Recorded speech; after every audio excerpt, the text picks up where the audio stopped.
Well, good evening, everybody. We are resuming our Information Plus Hour this evening.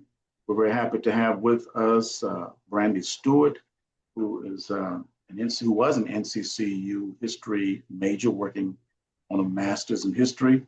She completed that back in the spring, and she's going to share that wonderful information with us this evening. So, Brandy, go ahead and take it away. Okay, I'm gonna try to get everything set up real quick.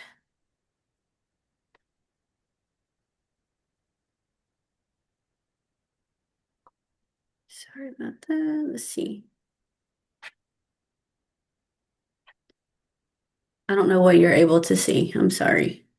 Yeah, we can see. Let me move this thing's in my way.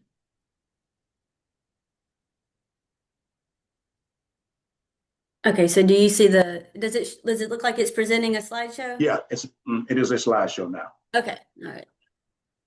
Oh, let me get this. Because that's not gonna work. Let me get this. All right. All right, as Dr. Parker said, my name is Brandy Stewart. I'm going to be presenting my thesis tonight. And titled it The Inheritance, the Legacy of White Supremacy in Person County, 1791 to 1970. First, I just want to give just a little bit of background why I chose to write a history of Person County. I grew up in Person County, um, and then as soon as I graduated high school, did 20 years in the Navy, and then returned back to this area. Me and my husband and my son now live in Durham.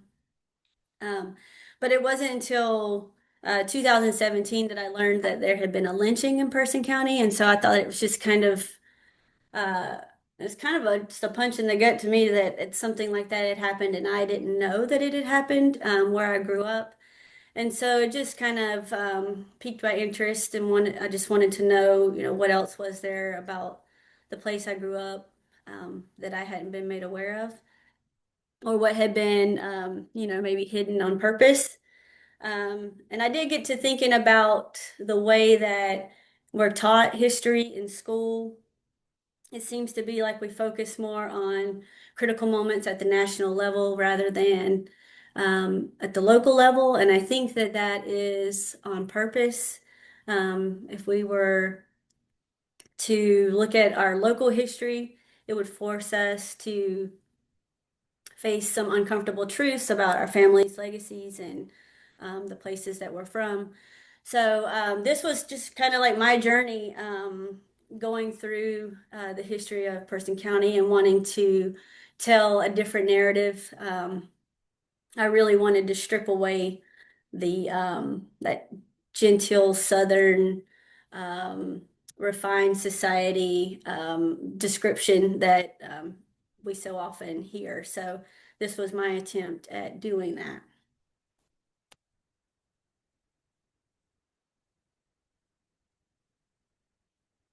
Okay, this study argues that white supremacy in Person County was not merely an abstract ideology. It was a systemic, enforced, and materially inherited structure. Sorry, I'm getting lost. Embedded in law, custom, and public memory. It shows how this system operated from 1791 to 1970 and how it mirrored and reinforced national patterns of racial domination.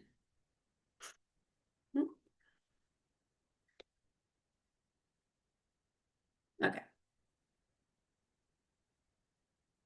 All right, so this is going to be a chronological history and it's going to use 5 critical moments to anchor the narrative. And then it's going to show that although a lot of the events that occurred in Person County never received national attention, they closely paralleled the nation's trajectory of progress that was marked by violence and backlash. The 5 critical moments, I'm just going to briefly, can I go back? Yeah, okay. Before I go to that next slide, the 5 critical moments that I'm going to talk about, I'm going to give a brief description of those real quick. The first thing I did was I introduced the audience to the creation of whiteness and how it functioned in the early colonies. And then I described the racial hierarchy and slavery in Person County. And so that's basically what I did throughout the entire thesis was I would talk about what was going on at the national level, and then I brought it back to the local level so that you could see the parallels.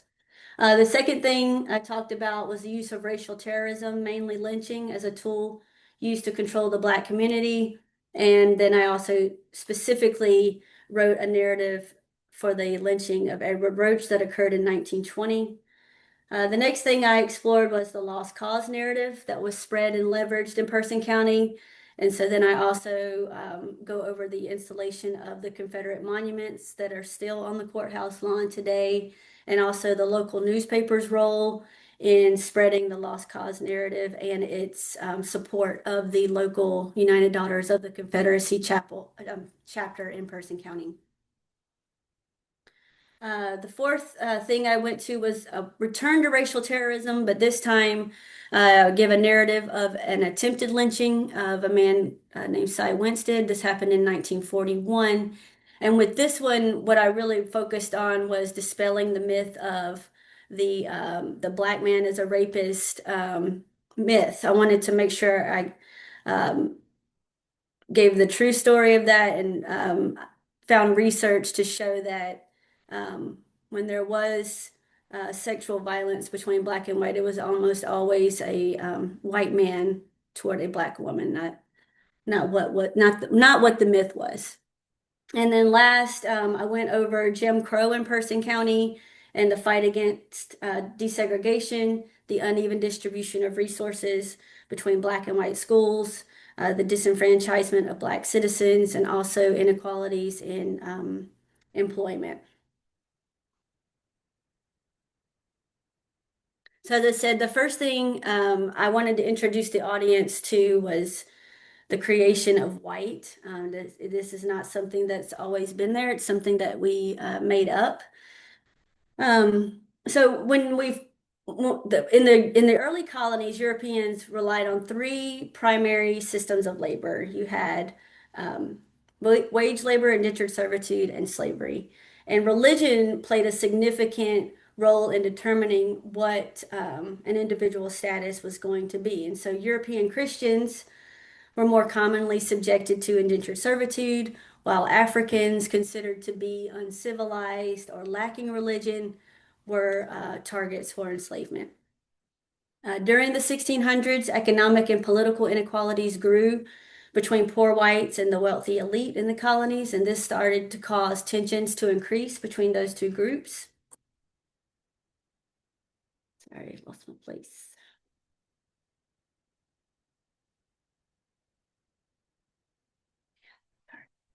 Went down too far. Okay. In addition, you had government policies that were favoring the planter class. They had stopped westward expansion, so there wasn't a lot of land available. And then you also had taxes remained very high, even though some of the like tobacco prices were falling. And so it was a lot of tension that was building. Most of you are familiar with the 1676 rebellion, with Nathaniel Bacon, where he capitalized on this unrest. And he led an uprising of indentured servants, slaves, poor whites, and they destroyed much of Jamestown, Virginia. And in the wake of that rebellion, the wealthy were fearing that there were going to be future uprisings. And so they stopped relying so much on white indentured servitude and turned increasingly to African chattel slavery. They considered that a more controllable labor force. To reinforce racial hierarchies and prevent alliances between poor laborers and the enslaved, colonial leaders granted additional rights and social status to white individuals. The term white does not appear as a distinct racial category in legal records until 1681. And that's not to say that there were not differences in the treatment of different groups of people. We were at that time using the term Negro and Indian, but once white was introduced, it just sharpened that divide a little more. In addition, you had anti-miscegenation laws, which made it illegal for uh, white citizens to marry people of another race, no matter if they were free or enslaved. And so over time, there becomes this belief that Black people were inherently inferior to whites. This becomes deeply ingrained in the white colonial society. And all of this is leading up to where um, we get to Person County. So Person County is not founded until 1791. It was divided when when Caswell County was divided, that's where we get Person County. It's named after Thomas Person. He was a wealthy slaveholder, but they mostly chose him because for his service in the Revolutionary War and the General Assembly. At the county's founding, the population was 6,400. By 1860, though, that population had reached 11,221, and 46% of the county was enslaved. Person County court minutes from the late 1700s and 1800s document routine transactions such as land transfers, government position appointments, and service payments. Accompanying these records, however, are entries detailing the sale or gifting of enslaved men, women, and children. These transactions were treated with the same bureaucratic normalcy as property exchanges. The ownership and trade of human beings were recorded without remark, reflecting the brutal ordinariness of slavery within the legal system of that time. This is another bill of sale. This was from the sheriff of Person County for an enslaved man. The records also outlined the duties of roles such as the overseer of the roads, the treasurer of public buildings, alongside descriptions of the Slave Patrol's authority, which disturbingly included administering physical punishment such as up to 15 lashes. By the 1840s, bills of sale in Person County had become more detailed and dehumanizing. Enslaved people were described as being bound in body and mind, and purchasers were granted a clear and indefensible right to own them in perpetuity. There was one record I found where there was an enslaved man who had begun to show signs of mental illness, and the court records reveal that the primary concern was not his well-being, but rather what his monetary value would be since he was mentally ill.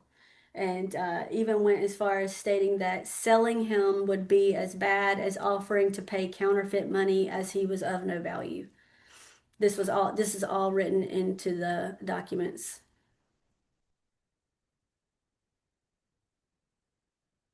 The existence of slave patrols, coupled with frequent newspaper advertisements for runaway slaves in the region, directly contradicts pro-slavery narratives that portrayed enslaved people as content or loyal. Some of you might have heard of a historian, Dr. Freddie Parker.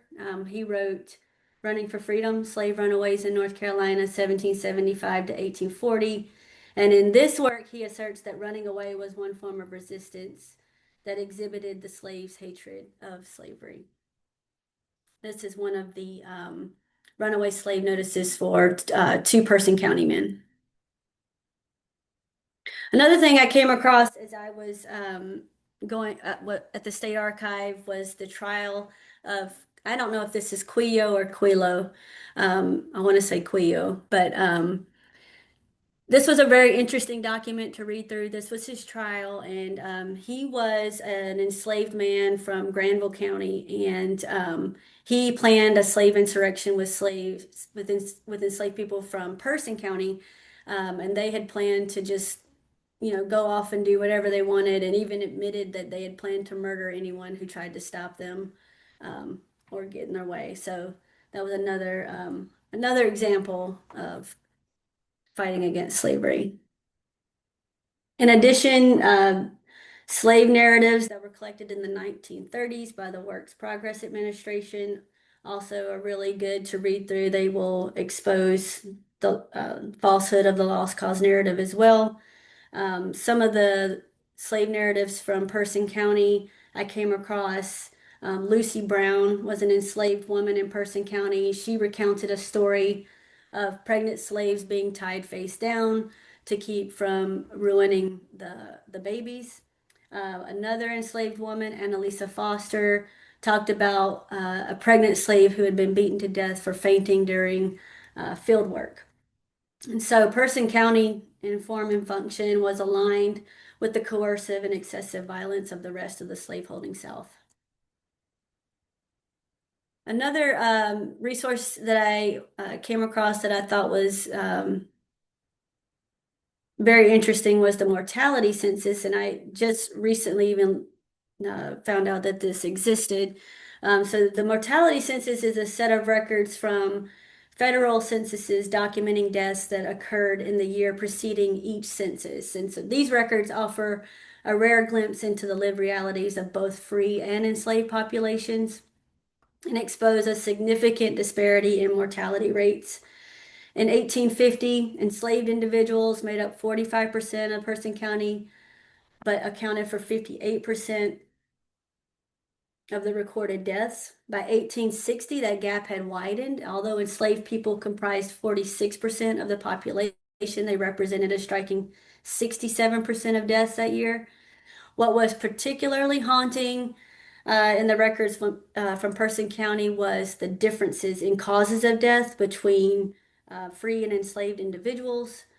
Specific causes such as poisoning, worms, seizures, smothering, burning, and strangulation appear among enslaved, pointing to conditions of extreme neglect, violence, or trauma. Furthermore, enslaved individuals suffered disproportionately from typhoid fever and tuberculosis, and often died suddenly without a specified cause, suggesting both limited access to medical care and a lack of documentation for their suffering.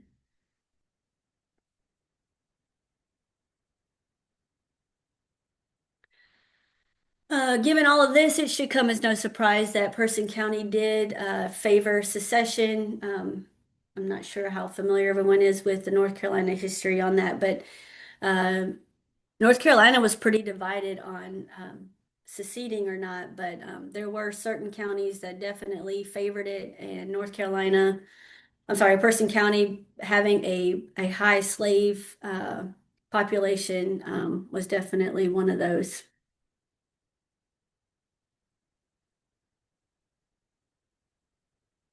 As we move into Reconstruction, there were some pieces of legislation. Everyone's familiar with the 13th Amendment, the Civil Rights Act of 1866, the 14th Amendment, and the 15th Amendment that were allowing for increased independence and political power for Black citizens. In addition, I included this picture. This is the Pine Hill Primitive Baptist Church in Hurdle Mills, Person County, and it was started in 1889. Um, so one of the other things that came out as Black citizens began to gain more independence, they also started to open their own churches because they were no longer required to attend churches that had been set up for them by white people.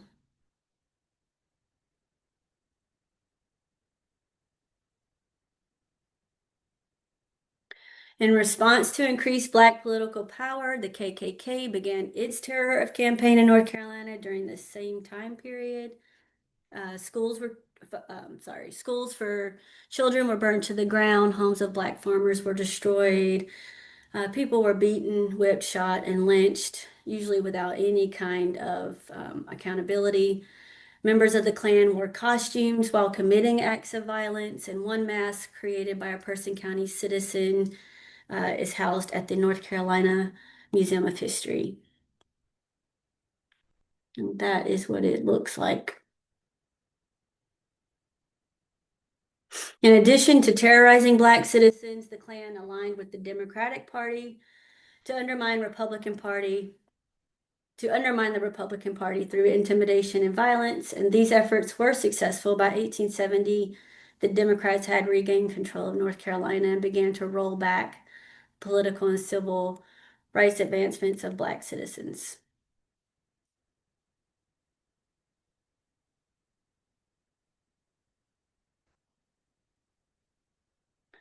So as this was happening during the time, there was so much racial pressure in Person County that two of the leaders in the Black community felt that it was necessary to make a statement in the local paper on two separate occasions. And really, what these two articles are saying is that the Black community understood that um, Person County was under white control and that they were not going to try to seek any type of political power in the county. In addition, the local paper was pushing white supremacist ideology. Charles B. Aycock, well-known white supremacist, he was elected governor of North Carolina in 1901. He was Person County's choice for governor as well. So that is not a surprise. The Courier also pushed for the passing of the constitutional amendment of 1900 that would remove Black citizens' right to vote. It's also known as the grandfather clause, or I think it's also known as the suffrage amendment as well. So that's where we are as we get to the end of the 19th century. And then as we move into the 20th century, what I wanted to,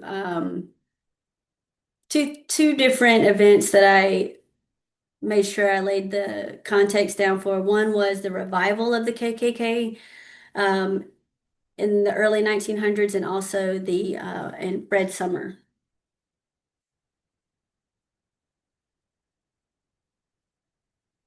By the 1870s, the Klan of 1866 had been weakened due to the Enforcement Acts, internal disorganization, and the rise of other hate groups. However, in 1915, motivated by class conflicts, the expanding power of the federal government, and Black progress, the Klan was revived. One of the things I did want to make a note of as I was looking through some of the Klan literature that they have over at the Rubenstein, I came across a pamphlet, and the Klan basically says that they're dedicated to white supremacy, support for conservative family values, enthusiasm for old-time religion, and antipathy to welfare recipients, trade unions, immigrants, liberals, and leftists. And I highlight that because I think it sounds a lot like Republican Party talking points even today.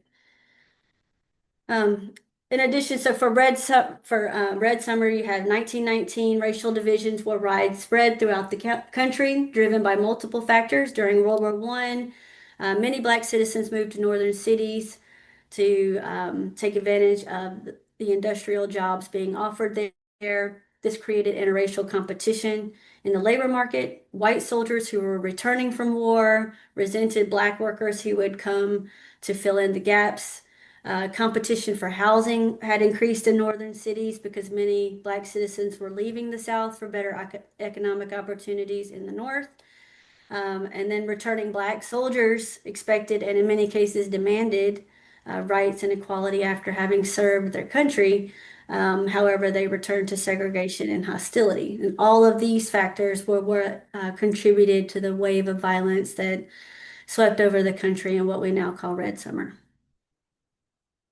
So I give you that to show. I just didn't want to come out of nowhere with, a lynching happened in Person County. So once you understand what the national um, environment looks like, I feel like it places this in historical context a little better. So Edward Roach was a young Black man. He worked for Nello Tier. Some of you probably have heard of Nello Tier. Um, I honestly don't know what you would call it. I don't know if he's a contractor or I know he did a lot of big projects, a lot of road projects. Um, so he was working for Nello Tier on one of the road projects in Person County, and it was July. He wasn't feeling well. This was July 6th. He went to Nello Tier, told him he wasn't feeling well. Nello Tier got him an appointment with a doctor in Roxborough for the following day. So Edward Roach, July 7th, he went to work, put in a full day's work, and then right at the end, made sure he was clear to go to his doctor's appointment.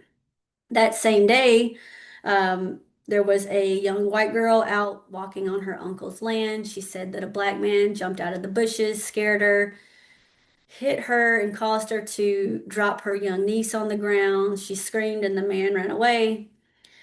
So basically, a manhunt ensues, and as Edward Roach was leaving his job, going to the train station to get the train to get to Roxborough, there were numerous white men combing the area trying to figure out who had done this to the white girl, and they spotted Edward Roach and followed him onto the train. And when they got to Roxborough, they detained him and put him in the Person County jail. About 3 o'clock that morning, a mob of about 200 white men showed up at the courthouse, demanded that the sheriff hand him over. Sheriff wouldn't do it. They told him, you have about 3 minutes to do that, or we're going to also kill you. So he left. He left the jail, did not leave the keys, but they had brought a torch and were able to cut through the bars of the jail, took Edward Roach out, tied his hands behind his back. They had stationed um, people at each intersection leaving the city to make sure that no one would interfere with the caravan. They put him in a car. They drove him out about 3 miles outside of the city limits to an African American church called Shady Hill. And there they lynched him right before sunrise. They also shot him 40 to 50 times and then left his body hanging in the tree. The next day, um, there's about 75 to 100 people, an estimate of black men who had worked alongside Edward Roach, quit the work site saying that they were concerned for their safety. Um, and then the county actually went ahead and quickly buried Edward Roach. But his family did end up requesting his body, so they had to disinter him and send him back to Reedsville, which is where he was originally from. The sheriff said that the little girl, Annie Lou, positively identified the body, um, or positively identified Edward Roach as the man who had assaulted her. However, given that she was taken to see him after he had been murdered, I don't know if she actually positively identified him or not, or if she just felt extreme pressure to identify him as the man who had done it since he had already been murdered. I'm not sure. Um, Nello Tier, about 3 days later, after hearing about the murder, put out a statement in the Durham Herald saying that there was no way Edward Roach could have committed the assault because he had been at work all day, and basically just let everybody know that innocent man had been killed. And even though Nello Tier made that statement, the sheriff of Person County made his own statement saying that he still believed that Edward Roach was the man who had committed the assault. No one was ever arrested. I did find some names of people who, you know, were rumored to have been involved. Um, but like I said, no one was ever held accountable for the lynching. The tree that stood in the churchyard was cut down by the members of the church, and even the roots were dug out, and that was hauled away. Um, let's see. I've lost- So that is what happened with the lynching, and that's the lynching that I had not heard about until 2017. Um,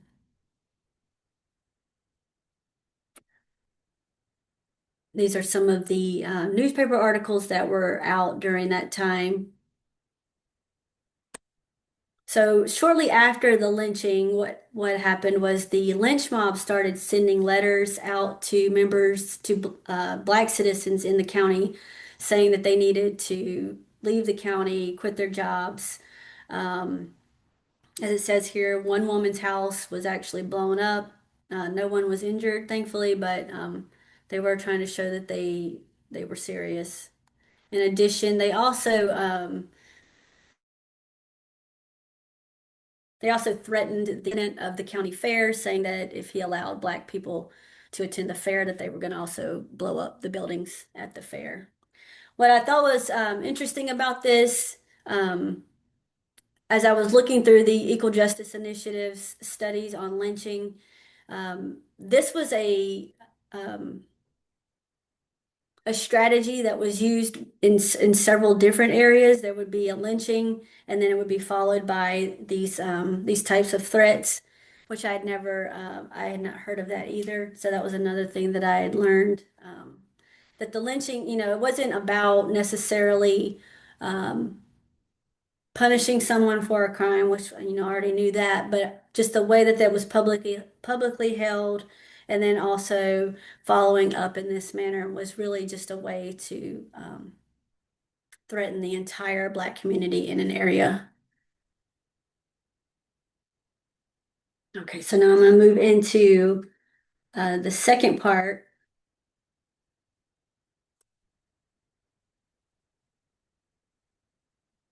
Let me get down.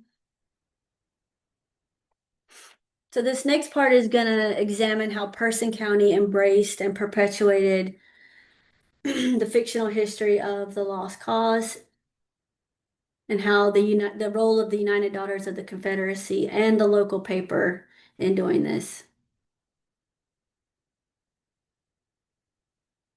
The Courier at that time was instrumental in shaping attitudes on issues related to race and politics. It pushed a white supremacist agenda and also supported the UDC by advertising their events, promoting their causes, and offering flattering coverage of its activities.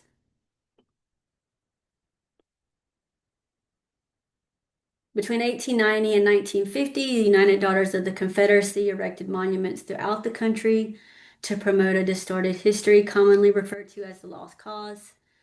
Author Edward Pollard coined this term in 1866. He had a book called The Lost Cause, A New Southern History of the War of the Confederates.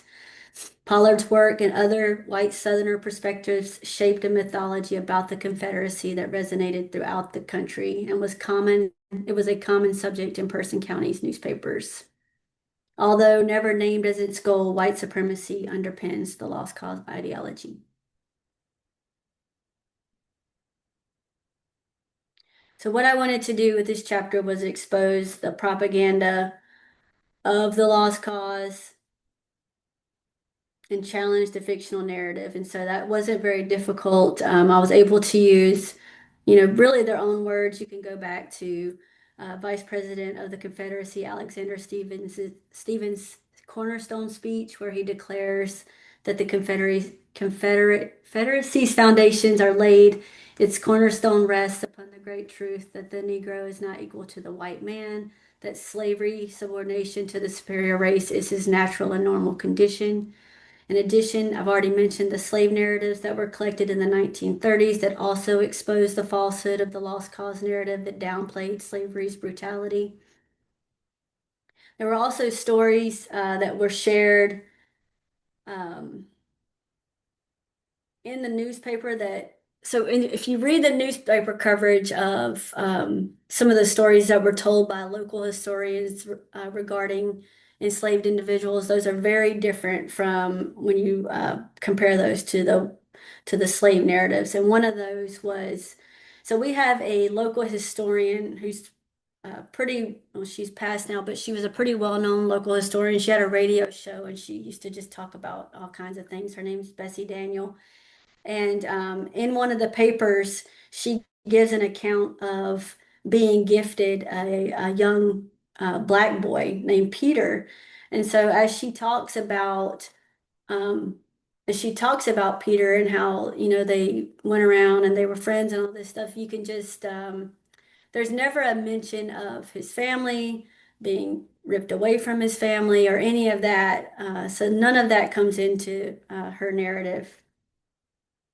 In addition, she also talks about, let's see, oh yeah, there was a man who was going to be sold away the next day, and she talks about how her dad allowed him to come into the home and play his fiddle one last time for his wife and kids. She does mention that that evening he had to be shackled to the bedpost. but doesn't really make that jump to like why he would need to be shackled to the bedpost because it was pretty common for slaves to try to escape the night before if they were going to be sold away from their families the following day.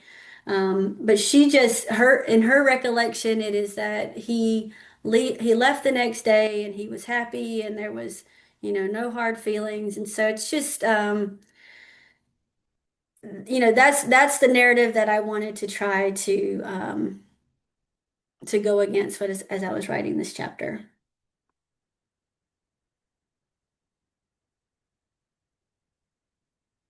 The other thing was to make sure that I communicated that the United Daughters of the Confederacy is a white supremacist organization. I think a lot of times, um, I don't know. I don't know if it gets a pass, but I look at it as it's on the same level as the KKK. They don't, necessarily go out and burn down buildings and lynch, but they are definitely providing the kindling for all of that. They are pushing the white supremacist ideology and getting people riled up around doing those types of things. This was oh, sorry, this is the newspaper article. So the United Daughters of the Confederacy in Person County have installed two different Confederate monuments. Both of them are still standing on the courthouse lawn today.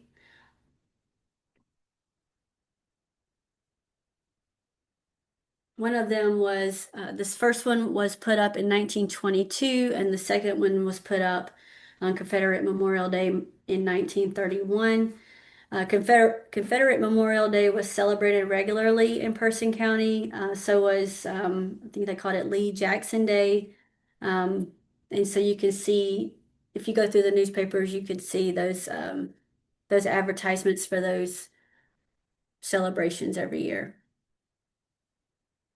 In addition, there were also minstrel shows happening in Person County. Um, I'm assuming everyone knows what minstrel shows are. If you don't, we can talk about that at the end. But what was interesting about the minstrel shows was that a lot of these were put on by schools. A lot of times it would be the entire student body that was participating in the minstrel shows. At one point, the health department even put on a minstrel show. Um, so I found that just I don't know. I'd never heard of a minstrel show happening in Person County. So when I came across this and there were numerous advertisements, these were happening all the time. I was just pretty surprised.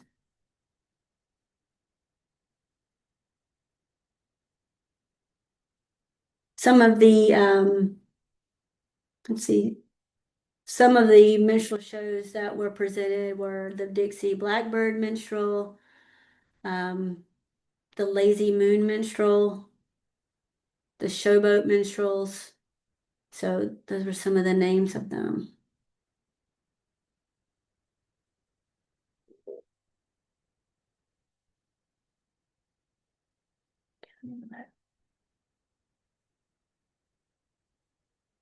So through the complicity of the local papers, schools, community events like minstrel shows, this shows that the white supremacist ideology was embedded in the cultural fabric of the county. In addition, Gone with the Wind was also the biggest draw at the local Kirby Theater for the theater's entire 24-year run, which also pushes the lost cause narrative.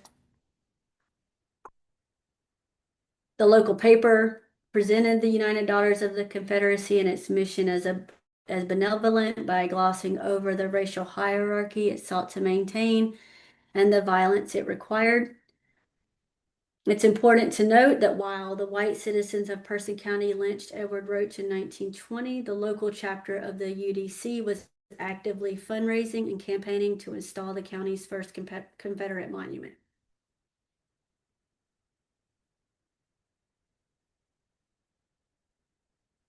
Okay, now I'm going to move into this is the fourth chapter. So this is where I discussed the attempted lynching of Cy Winston in 1941.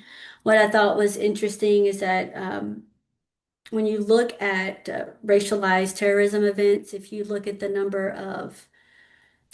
number of completed lynchings to attempted lynchings, you get a much higher number. So as this says, it jumps from 72 to 224 in North Carolina alone if you add lynchings that were not completed.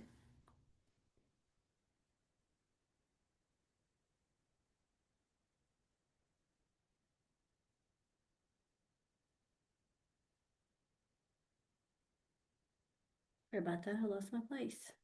So for Cy Winstead's attempted lynching, and what happened was he was having a consensual relationship with a woman in Person County. He actually lived on their farm with them, and then her brother caught them in a situation and reported that rape was happening. And then the woman also went along with this story, and so Cy Winstead was arrested. And then about 500 white men showed up to lynch him. We do have a photo. That is one of the photos that was taken of the lynch mob outside of the courthouse. Um, so you have all of these white men outside of the courthouse. The sheriff calls in backup from neighboring counties. There is like an all-out fight in the courthouse. They had to use tear gas to stop the mob from coming up. The whole first floor of the courthouse had to be gassed to keep the mob from coming into the courthouse. Um, and they eventually did get Cy Winstead out safely, and they moved him to the state prison in Raleigh to keep him safe. But what was interesting about this was so the entire night there's this fight happening. People are throwing things at the courthouse. There are shots being fired into the courthouse, and the following morning. A lot of the people who had been participating in this just hung out. They were having conversations with the police just right outside of the courthouse. So there, it just shows that there was no fear on the white side of being arrested for this kind of behavior.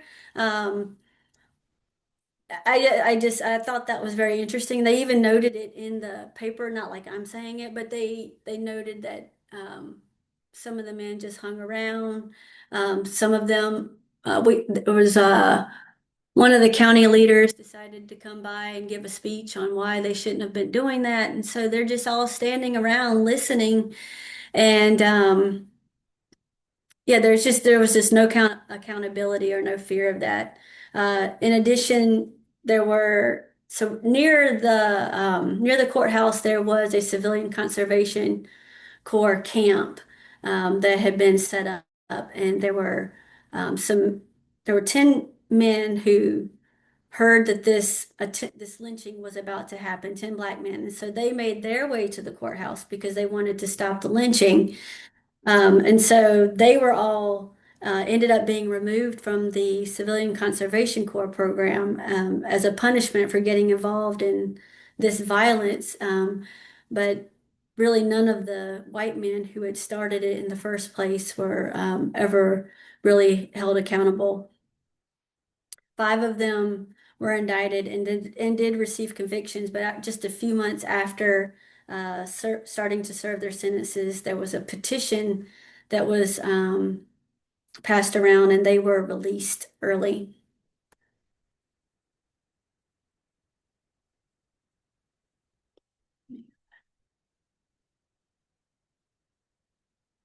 So Cy Winstead hadn't done any crime. Um, he ends up getting, he pleads guilty to the assault charge. He got sentenced to 5 years. He served his complete sentence. Once he got out, he moved to New Jersey. He changed his name to Leroy Thaxton. I had a really hard time tracking him down. I actually had to get some extra help on finding him. So he moved like I said, he moved away, and then once he passed away, he was brought back and buried in the cemetery with his family in Roxborough. So just men who had committed the crime received really no punishment.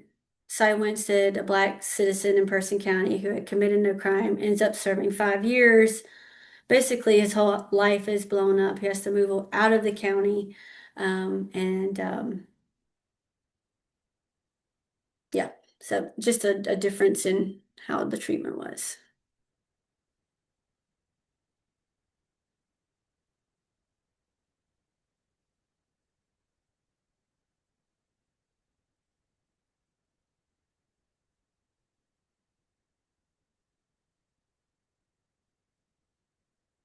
So, okay, next thing I'm gonna do.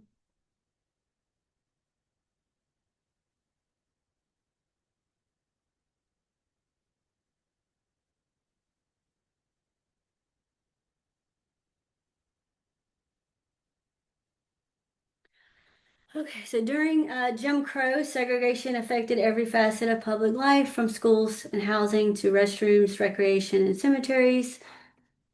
By the 1950s, the pressure to desegregate was mounting across the nation.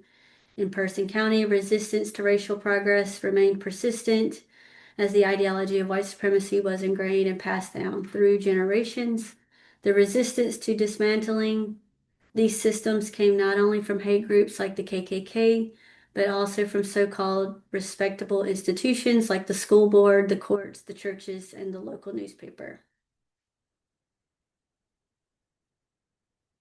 So there was segregation throughout. The cemeteries in Person County were segregated. We had different, like as you can see here, there was a black baseball team, a white baseball team. As it says here, there was a section in the local newspaper for Negro news, restaurants, theaters, medical and dental care. Everything was segregated. One of the things I was able to find was some of the restrictive racial covenants that made sure that certain housing could only be used for white people, and it specifically excluded everyone or anyone not of the white race.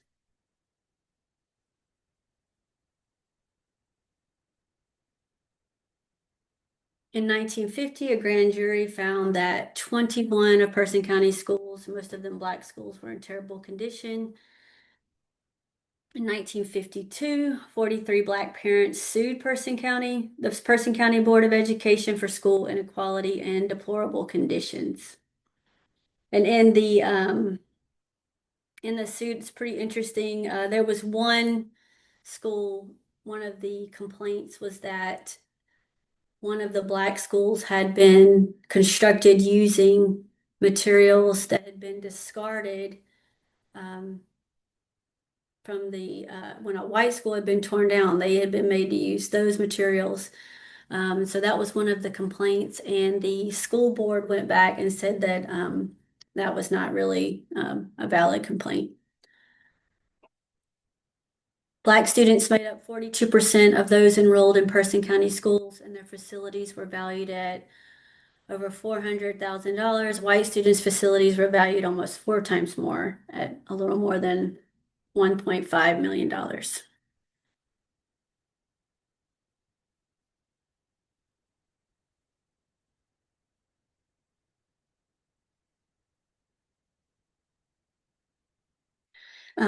And so for that, as the school board met, they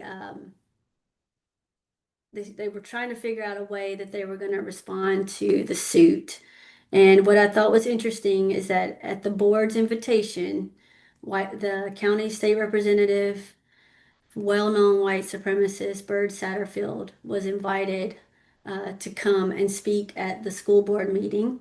Satterfield was a close ally and frequent guest speaker for the white supremacist organization Patriots Incorporated.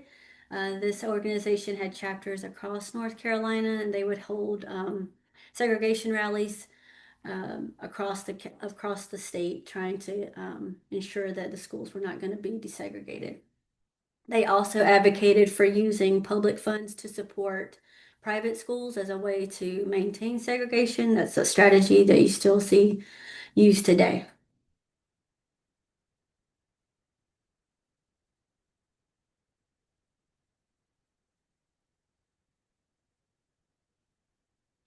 So as so the Brown versus so 1952, the Person County School Board is sued. Of course, 1954, you get the Brown decision. Um, but also you follow that up in 1955 with the Brown versus Board of Education too, where they're told to move with all deliberate speed, and so there are all kinds of ways that get created to try to slow down desegregation for the schools. Person County was no different. They were able to prevent total desegregation until the 1969 1970 school year. Um, During this time, you also had there was a one of the churches decided to open up its own preschool program, and decided the pastor decided to permit one black student to attend the program. He was forced out of his church. His family had to move out of Person County, and the Klan burned a big cross on his yard. In addition, as the different superintendents of Person County schools were discussing desegregation, and I think, just trying to figure out how this was going to happen, the Klan was also burning crosses on their yards, um, just as a warning, to try to keep them from letting it go through.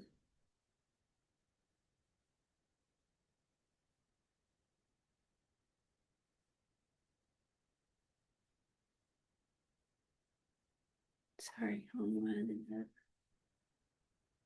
There we go. Okay, after schools were desegregated, there were reports of black children being abused at the hands of teachers and administrators, drawing national attention to the district. One 12-year-old black child was struck and kicked onto the concrete by his white principals. Administrators used expulsions and school fees to remove black children from schools, and schools used special education classes to segregate students. And although there were complaints of discrimination, uh, there was no action taken. In addition, in 1956, Charles McLean, he was a field secretary for the NAACP, accused the Person County Board of Elections for discriminating against black citizens in the voter registration process. The county was using a literacy test to keep blacks from registering to vote, but the chairman of the Person County Board of Election denied that there was anything like that going on.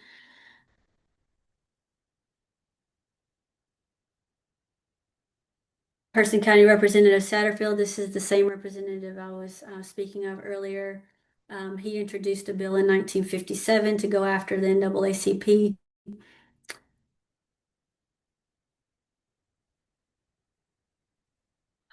I keep doing that. Sorry. Okay. In 1960s, the NAACP launched Operation Employment to combat discrimination in employment. In Person County, work in the textile mills was a significant source of employment, but Black people were excluded from these jobs until the 1960s. In 1963, there was a woman who decided she was going to just like walk down to the factory and demand a job, and so that's pretty much when Black people were starting to get hired on at these factories, but in very small numbers. And then it later came out that the pay discrepancies between Black employees and white employees were pretty significant.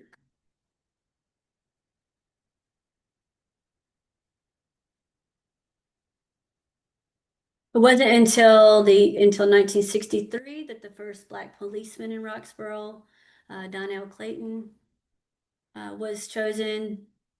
I just mentioned Esther Lee and demanding the job at the parachute factory.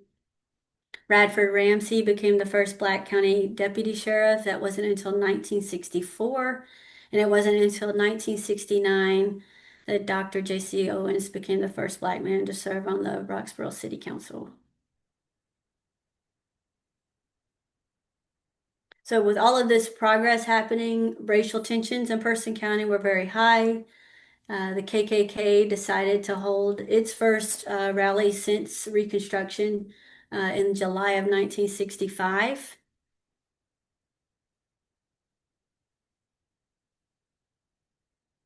In 1967, there was a reverend, there was a Black pastor at Providence Baptist Church in Roxborough, and he had written a letter to the local paper because he was seeing KKK signs all around the county, and so he made a complaint. And then shortly after, um, his church was vandalized, shots were shot into his home. They were making threatening phone calls, but no one was ever held accountable for that either. In 1969, the KKK had another rally, this time in a Black neighborhood. Violence erupted between Klan members and Black residents. Then again, June 13th, it erupted again, and this time two policemen were shot, a Black man was shot, rocks and firebombs were thrown, businesses were destroyed, a curfew was declared, 73 people were arrested, and most of them were Black.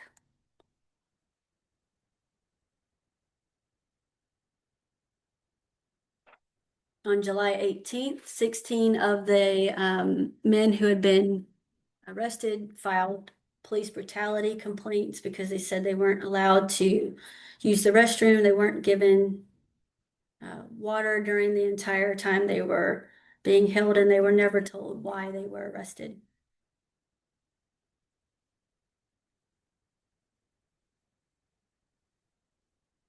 In July 1969, another outburst of violence happened. Black residents threw rocks at storefronts, cars, and fire trucks. Two men were arrested.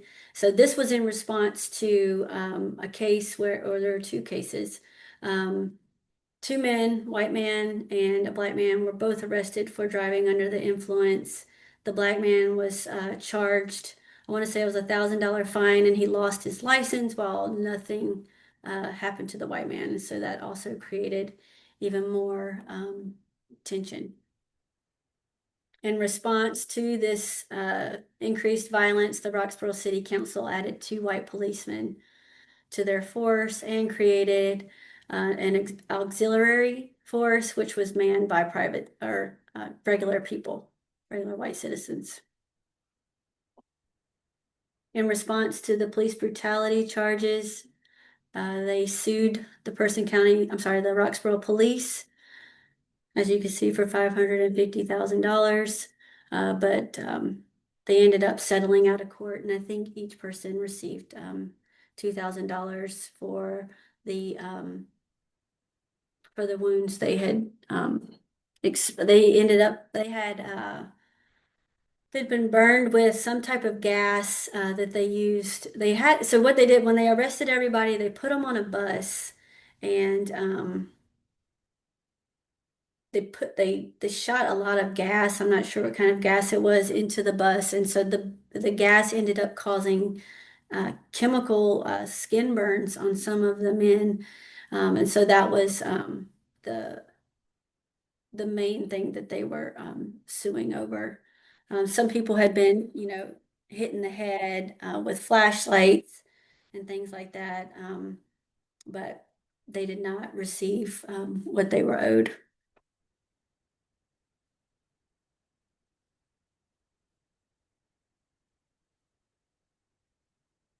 And that was I tried to go as fast as possible because I wanted to try to get through within an hour. So the history of Person County and white supremacy remains relevant. Can't see that, I'm sorry. I wanted to read that. Because it has shaped the county and its citizens' lives to the present. The ghosts of Jim Crow remain to maintain a racial paradigm of hierarchy, separation, both historically in the era of lynch mobs and overt segregation, and today politically, economically, educationally, and socially. That was a quote that I thought fit with this by Michael Higginbotham. And the other one for history, as nearly no one seems to know, is not merely something to be read, and it does not refer merely or even principally to the past. On the contrary, the great force of history comes from the fact that we carry it within us, are unconsciously controlled by it in many ways, and history is literally present in all that we do, by James Baldwin. All right, are there any questions? I know I kind of skipped over a lot of stuff, so I do apologize for that, but I was trying to be aware of the time. So if there's anything that I maybe touched on but didn't go deep enough, or really anything you want to ask. I had a question for you, Mhm. Brandy. This is Yep, Felicity. go ahead. Wondered how you felt doing this research. You did an excellent job. Thank you. How did you feel like emotionally doing this? Um, Like right now, I'm just, you know, having some anxiety, I guess, just because of what all my people went through and everything. And I just wondered, how you felt as a white woman, just yeah, learning about all this. right. So I would say that I think one of the things when you asked me this question is one of the things that really stands out was in the archive reading through the bills of sale, because there were I didn't note this in the presentation, but it seemed like the majority of them were children. Mm-hmm. Um, and so that day was very sobering, maybe depressing. There were times where, I'd be looking at something and just, you just have to kind of sit back for a second. And yeah, I think it's very,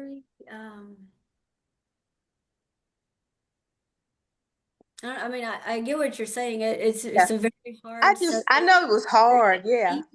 It's very heavy. Mm-hmm. Um, but one of the things that I did want to, I wanted to make sure that, because when I first started, I thought, okay, I'm going to write, uh, I want to provide a Black history of Person County. And then as a white woman, I stepped away from that, and we can have this discussion. I'm sure people feel differently about this. I didn't feel like as a white person I should write the Black history of Person County. And so that's why I chose to go more to focus on the white supremacy in Person County. I thought that was a better lane for me to stay in. And like I said, I'm sure people have their own opinions on Mm-hmm. those kinds of things, but I just didn't feel comfortable writing the Black history of Person County. Um, Well, you have done an excellent job, my dear. So you wrote it. Yeah, but I wanted to focus on white supremacy and exposing that piece of it in Person County, because I feel like the white citizenry has done an excellent job of hiding it. And so that Did was you really get any feedback from your relatives or anybody that was like against it? um I would not, like, not directly. Everyone that I have shared it with has been very supportive, but I don't really move in circles where I would have received a lot of opposition. I don't interact with those kinds of people. So, I mean, my husband and I talk about this all the time. It's almost written for an audience that will never read it, Mm. unfortunately. Um, so most of the feedback I received from like people who I worked with at the museum was very positive, and they did feel like I, presented the information from a perspective that they hadn't heard yet. Because if you're getting it only from, if you're learning your history from the Courier Times, which is the local paper, or a lot of what the local historians had already written, you weren't going to get what I had written about. And you weren't going to get the historical context of, what I was writing about. Well, thank you. Thank you. Other questions or comments for Brandy? Also, I want to apologize for my presentation skills. If you want to read the thesis, I promise it's much better than this presentation was. I'm a Your much better presentation writer than speaker. presentation was fine, Brandy. No problem No, whatsoever. I kept losing my train of thought. I'm sorry. Well, your audience didn't realize that. Beverly, I think you have a question, Mike? I do have a question. But first, Brandy, I want to say thank you. You did an excellent job. Um, One thing that I didn't hear anything about except for burning crosses was how white people use the Bible Mm. to keep people in line or in their place. And did you run across any of that specifically? I wouldn't say like that specifically, but I did find, and I kind of skipped the slide because I was trying to hurry up, but I did come across an article where the KKK, the church says they showed up uninvited, unannounced. However, they were invited in and welcomed back. Um, but the KKK showed up and gave a pretty uh, large monetary gift to the church. I don't know, and that for some reason was put in the paper. But I never found anything that was. I mean, I guess we know that the KKK, kind of anchors their ideology in Christianity, a warped Christianity. But I didn't come across anything that specifically mentioned using that. No. Okay. What's this thing about burning crosses of all things? I don't know why can somebody else? I don't know why the KKK has chosen to burn the cross like that symbol. I don't know. I have not looked at that, so I apologize, Beverly. Dr. Parker, do That's you know a, why they've chosen the cross? Yeah, it goes back to Beverly's initial question about religion. Right. I Yeah. mean, for example, North Carolina, Virginia, South Carolina, and most of the slave states passed a law where they would not give any more than 39 lashes across the bare back. I mean, there was a law which said that the maximum number of lashes across the bare back for a slave is 39. And they tied it to the whipping of Jesus, that you don't give any more than Jesus, the number of time that Jesus was whipped.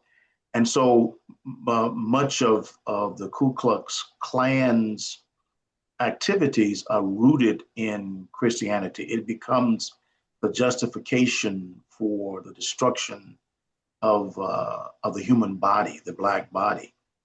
And so a cross represents the cross that Jesus had to bear at the crucifixion. So when you look at the symbols, you look at the masks that were created by the Ku Klux Klan and the garments, in so many ways they're tied to Christianity. Mm-hmm. And my philosophy is that the institution of slavery would not have existed had not there been a Catholic Church, had not there been a Bishop Bartholomew Las Casas who in 1517 wrote a letter saying that we need to use Africans to replace Native Americans in the Spanish colonies. So the church has always been at the root of racism against people who were not white, against black people, against brown people, against red people, against yellow people. Christianity has been that penetrating wedge into the takeover, the conquest of nations around the world for hundreds and hundreds of years. We can do this in the name of, Mm-hmm. in the name of. And so anybody who was not a Christian was referred to as a heathen. Anybody who is not a Christian and not practicing Christian ideals and philosophies are pagans.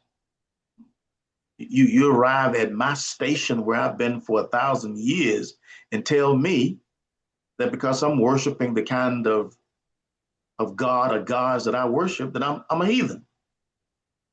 So when you look at these symbols, and today, I mean, it manifests itself right down to the present time.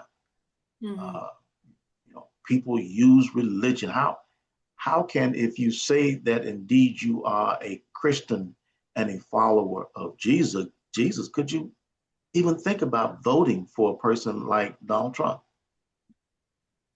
But evangelicals support him, and they're using the Bible, the many scriptures in the Bible, to justify why it's okay to support him. Long story short, Beverly, is that it is indeed tied to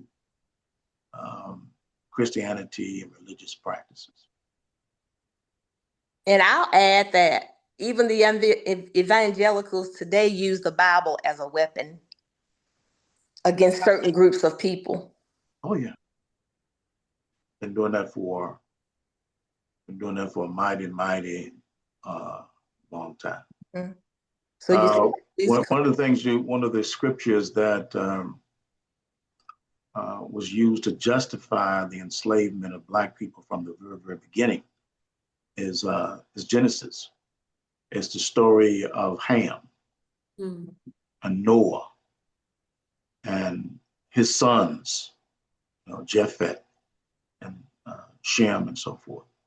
I think it's Genesis 2nd chapter, 22nd to the 29th verses. And that is the main scripture used to justify the enslavement of African people. If there's this wonderful article entitled "From the Land of Canaan to the Land of Guinea: The Strange Odysseys of the Sons of Ham," and what that article does is to trace how people have used Genesis as a tool to enslave people over not just Black people, but people of Yugoslavia, people of Asia, people of many different parts of the world. Ham, when I was coming up, I was taught that Ham was what? Black. But there's nothing in the Bible that says that Ham is black or white or red. But when you want to justify the enslavement of African people, Ham is black. 4,000 years ago, Ham was Jewish. In between 1600 and 2000,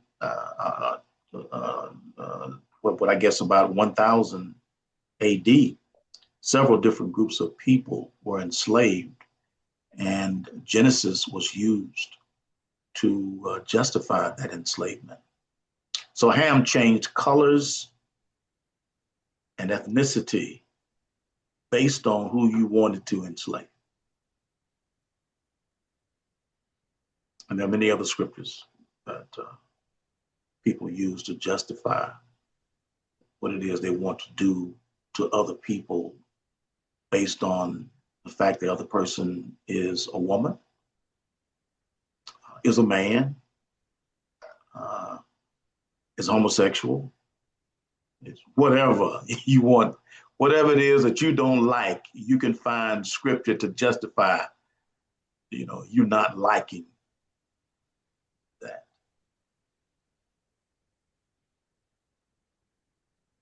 Well, any other questions or comments for Brandy? Well, I tell people all the time that I've read a lot of theses over my 50-year career as a historian, and I said this to a group of people just about 3 weeks ago, Brandy.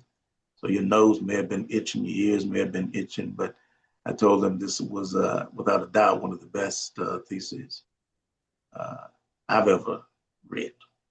And Thank you, Dr. Parker. Absolutely wonderful job. And maybe we should push to get it in the Person County schools. They I probably will. put us all in jail. I can share the thesis with everybody if you want to read it. Like I said, I think that I don't think I did it justice here tonight, so I do apologize. But public speaking has never been my strong suit. So, yeah, I would love for people to read it because I think it's there's a lot of good stuff in there. it is. Absolutely, it is. But thank you, Dr. Parker, for that. Julie, and we'll do this again in about 6 to 7 weeks or so. Letha has not been on the hot seat or the cold seat. Perhaps she wants to present something to the group. We'd be happy. Maybe I'll think of something. I don't know. Or you do and involved in a whole lot of stuff. You don't have to think very hard. I am. You definitely don't have to think very hard. Yeah. But good people, thank you all for coming out. Thank you, Brandy, for taking time out to share this important information with our IPH group. And until the next time, y'all, be good, be safe, take care. Thank you. Bye, everyone. Good night.